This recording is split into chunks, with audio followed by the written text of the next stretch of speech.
देखिए, पहली बात तो मनोज तिवारी जी ने एक बात बहुत अच्छी कही कि ये पैसा जनता का पैसा है। बहुत अच्छी बात है, आप भी यही बात कह रही हैं कि ये जनता का पैसा है, और हम सारे लोग, पूरे देश के लोग ये मानते हैं कि सरकार के पास जो पैसा आता है वो जनता का पैसा है, वो किसी का निजी पैसा नहीं है। अंजना ओम कश्यप जी भी जो तनख्वाह पाती हैं वो बैंक में जमा करती हैं, और जो सामान खरीदती हैं उस पर सरकार को टैक्स देती है। एक गरीब आदमी, मजदूर, मनरेगा का मजदूर, जब वो भी सामान खरीदता है, साबुन खरीदता है, आटा खरीदता है, दाल खरीदता है, चावल खरीदता है, तो सब चीजों पे आपने टैक्स लगा दिया तो सरकार को टैक्स देता है। उसके घर में जो बचत होती है, छोटा व्यापारी हो, रेडी वाला हो, कर्मचारी हो, सेना का जवान हो, तो वो बैंक में पैसा, अपनी बचत का पैसा बैंक में जमा करता है। दो तरह की अर्थव्यवस्था है।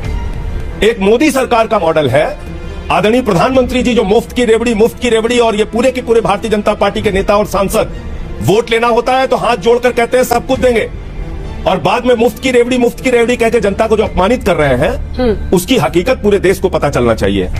क्या ये बात है। और ये हकीकत क्या है? ये आरटीआई का जवाब है और आरटीआई की खबर भी है।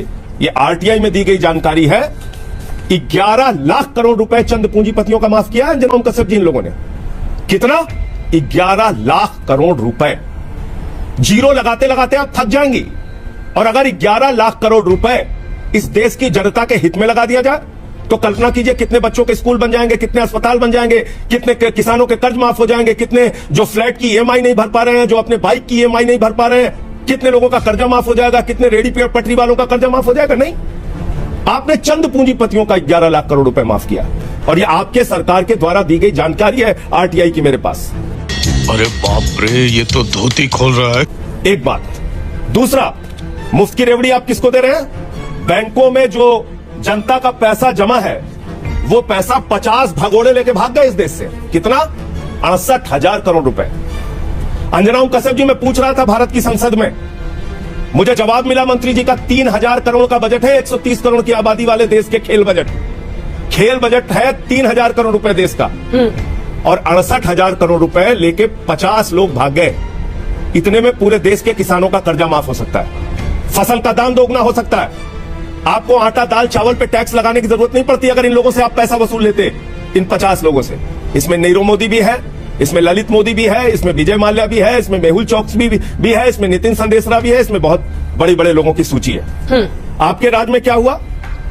रेवड़ी, ये डीएचएफएल एक कंपनी है, और एबीजी शिपयार्ड, डीएचएफएल कंपनी ने, अंजना जी, डीएचएफएल कंपनी ने 42,817 करोड़ रुपए का घोटाला किया। 17 बैंकों को खाली कर दिया, कंगाल कर दिया, जनता का पैसा जहां जमा था, और 29 करोड़ रुपए भारतीय जनता पार्टी को चंदा दिया है। तो जिससे आप चंदा लेते हैं उससे देश की जनता के पैसे जो बैंक में जमा है वो लुटवाते हैं। एबीजी शिपयार्ड, जहाज बनाने वाली कंपनी, पानी का जहाज बनाने वाली कंपनी, 23,000 करोड़ रुपए का घोटाला किया है, 28 बैंकों का फ्रॉड किया है। इस देश के अंदर 5 लाख करोड़ के बैंक फ्रॉड हुए हैं 15 से लेकर 22 तक। 2015-16 में 18,699 करोड़ का बैंक फ्रॉड, 2016-17 में 23,923 करोड़ रुपए का बैंक फ्रॉड, 2017-18 में 41,167 करोड़ रुपए का बैंक फ्रॉड, 2018-19 में 71,534 करोड़ रुपए का बैंक फ्रॉड, 2019-20 में 1,85,468 करोड़ रुपए का बैंक फ्रॉड, 2020-21 में 1,38,422 करोड़ रुपए का बैंक फ्रॉड, और 21-22 में 60,000। संजय जी, अब मेरा सवाल सुनिए। आप मुफ्त वाली पॉलिटिक्स में तो आ ही नहीं रहे संजय जी। सारा पैसा इस देश के ललिता जी ने एक सवाल सुन लीजिए, काउंटर सवाल है, ठीक है। आपने बताया कि कैसे देश के एक्सचेकर को, टैक्स पेयर के पैसे को ही बैंकों को घाटा हो रहा है, नुकसान हो रहा है, लोग चोरी करके पैसा जा रहे हैं, लेकिन इससे मुफ्त वाली पॉलिटिक्स कैसे जस्टिफाई होती है सर?